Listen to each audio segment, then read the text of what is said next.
What's up, School Blasters? Today joining us we have our friend Johnny. Johnny recently sent us a letter about his lack of understanding about the Iranian hostage crisis. Isn't that right, Johnny? Well, don't worry. As the school stress superheroes, we're here to help. Okay, so here's what you need to know. 444 days, 66 American hostages, 1979 to 1981. The Iranian hostage crisis. To begin with the basics, an Iranian militant group declaring their leader Atoya Ruhollah Khomeini invaded the U.S. Embassy located in Tehran and kidnapped 66 hostages within the embassy. Okay, so I think I understand what happened on a basic level, but why would Iran decide to hold these people hostage? Great question. First, we need to understand what was happening between both Iran and the United States to spark the crisis that was soon to follow. Now, what we know initially is that the message behind the crisis was commenting on the persisting interference of the Western world and colonization along those lines in Iranian affairs. There are three main leaders who made prominent influences that either led to an effect at the beginning of the Iranian hostage crisis, led to a piece of the action itself, or worked on ending the situation. These three main players begin with Mohammad Reza Shah, who from 1941 to 1979 was not only the Iranian leader, but a prominent Western ally. One of his important contributions in discussing the Iranian hostage crisis influence is in acknowledging that he created immense connections with the United States in interfering and fostering ideas within Iranian politics. But in embracing the Western world ideology, the Shah also imprisoned those who spoke out and platformed against him. However, the Shah did not have the easiest rise or control and power by any means. Riots and conflicts arose because of opposition to the inclusion of Westernization. So, he fled, which many people were not happy about. However, someone did like it. Who is this person, you might ask? Well, you might already know them. It is the infamous, and let me emphasize not in a good way, Ayatollah Ruhollah Khomeini.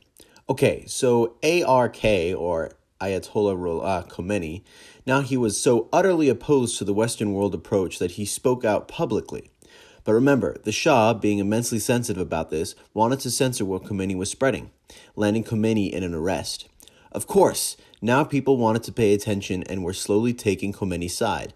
So in the 70s, Khomeini organized his supporters to overthrow the Shah, and once they were successful, he had an immediate rise to power as a hero.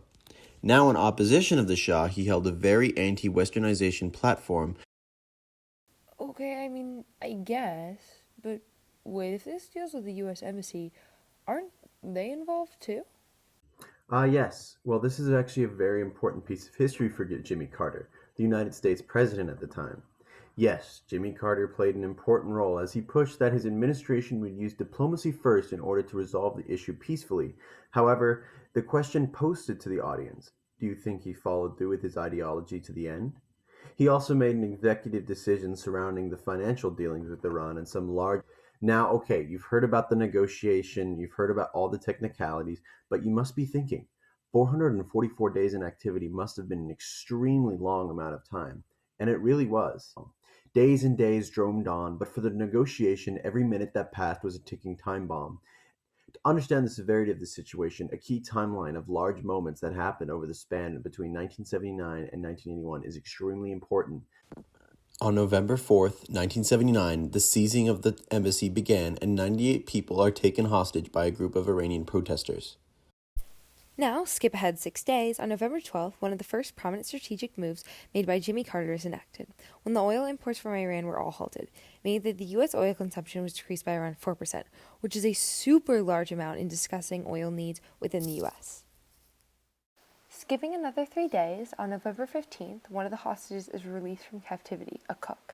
December 31st signified a vote in the UN Security Council that granted a resolution presented to Iran stating in contract that January 7th would be the end of the hostage situation, meaning all would be released. Then the United States placed economic sanctions on Iran.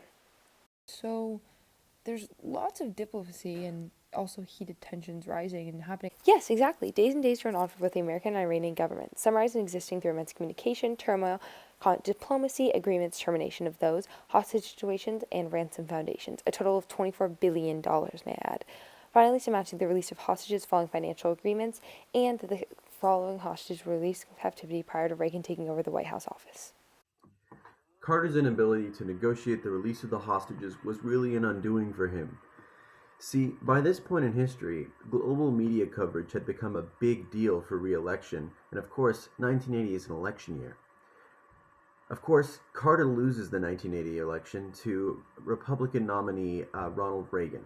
And on January 21st, 1981, shortly after Ronald Reagan is elected president, the remaining hostages were released after 444 days in captivity, literally just a few hours after Ronald Reagan gave his inauguration speech. The legacy of the Iranian hostage crisis touched many different aspects of not only Iranian but American life. Specifically, how the United States acts on its military operations, specifically special forces. Thank you so much, School Blasters. I now understand a lot about the Iranian hostage crisis, and I'm excited to research more on my own.